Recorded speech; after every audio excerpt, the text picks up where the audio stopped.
বাংলাদেশের নির্বাচন এত সুষ্ঠু হয়েছে, যেই সুষ্ঠু শেখ হাসিনার আমলেও দেখা যায়নি। অবশ্যই ভিডিওটা শেয়ার করে সবাইকে দেখার সুযোগ করে দেন।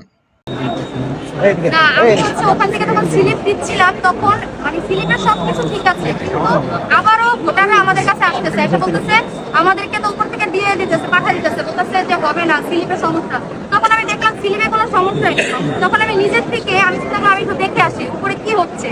ওটা দেখার জন্য আমি নর্মালি উপরে গেছি 4 তলায়। যাওয়ার পরে ওইখান থেকে কয়েকজন সাধারণ জনগণ মহিলারা আমাকে বলতেছে আপনাদের কর্মীরা কোথায়, এতক্ষণ আপনারা কোথায় ছিলেন? আমি বলছি কেন, কি হয়েছে, আপনাকে সুষ্ঠুভাবে ভোট দিতে পারতেছেন না?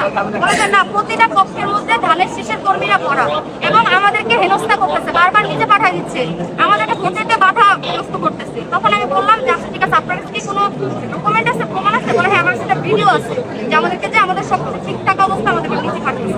আমি বললাম ঠিক আছে, ভিডিওটা দেন। সেই ভিডিওটা আমি তার থেকে দিচ্ছিলাম। এমন অবস্থায় একজন বিএনপি কর্মী সে আমাকে দেখে বলে যে আপনি দাঁড়িপাল্লার কর্মী এখানে কি করেন? আপনি নামেন। আপনি কে বলেন? আপনি যদি একজন কর্মী এখানে থাকতে পারেন তাহলে আমি কেন থাকতে পারি? ঠিক আছে, তাহলে দুজনেই নামি। আনসাররা বলছে আপনারা কেউ থাকতে পারবেন না, নিচে নেবেন। তখন আমরা সবাই নামতেছিলাম, ওনারা নামতেছিলাম, আমিও নামতেছিলাম, ঠিক আছে আপনারাও আসেন। এর মধ্যে ওনারা পিছন থেকে আমাকে সিঁড়ির মধ্যে লাথি ঘুষি এবং ওই যে ভাইয়ার কাছে একটা সাংবাদিকের কাছে ভিডিও আপনারা দেখে নিয়ে তারা আমাকে মারতে মারতে নিচে নামাইছে। তারপরে আমার সাথে যে আরো দুজন একটা ভাইয়া ছিল ওনাকে তো মারতেছিল, উনি কোনো মতে পালাই গেছে, আমি পালাইতে পারি না। ওদের সাথে যে আরো গাড়ি করতে ছিল তারা আমার ফোন টান দিয়ে নিয়ে যাচ্ছে, আমাকে বলছে আমি চোর, আমি এই সেই, আমাকে অনেকগুলা বুঝি দিচ্ছে, আমার ফোনটা টান দিচ্ছিল এবং আমাকে হুমকি পর্যন্ত দিচ্ছিল দেখে নিতে। তখন আমি আপনাদের সেনাবাহিনীর কাছে আমি আশ্রয় নিই যে আমার প্রাণ বিখ্যাত, আপনার প্লিজ আমাকে একটু সেফ ভাবে আমাকে দিয়ে আসেন আমার কাছে। তখন তারা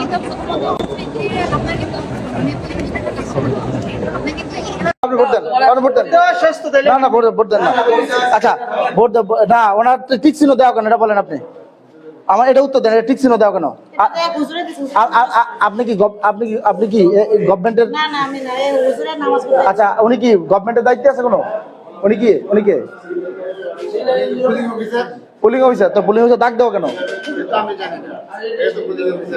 পুলিং অফিসার একটা ভোটার এখনো ভোট দেয় না, তাহলে এখানে ঠিক ছিল দেওয়া কেন? ওনাকে আবার কালি দিল কেন? কালি দিছে কে? দিতে চাইছে, কালি দিয়ে চলে যেতে গেছে বলছে বলে কালি দিতে চাইছে তুমি।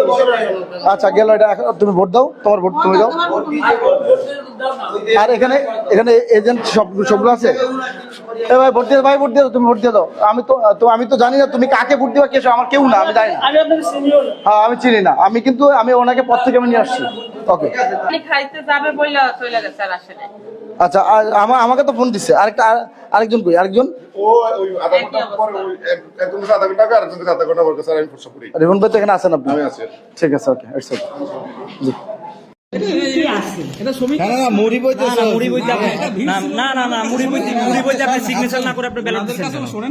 আপনি সিগনেচার ছাড়া আপনি সিগনেচার ছাড়া দিতে পারেন কিনা?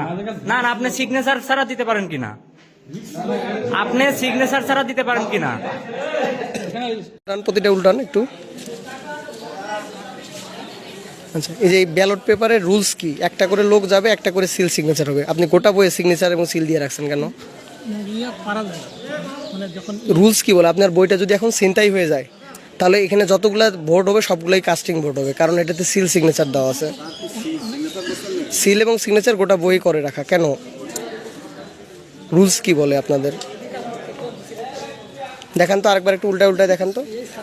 এই যে সিলও দিছেন, সিগনেচারও দিছেন, একটা ছবি নিয়ে নিন, স্টিল ছবি। আপনার নাম? সহকারী প্রেসিডিং আলামিন। সবগুলোতে দুইটারই, হ্যাঁ না দুইটারই, সবটাতে ইয়া করছে। আপনাকে নির্দেশনা দেওয়া হয়নি কোনো কিছু এই বিষয়ে?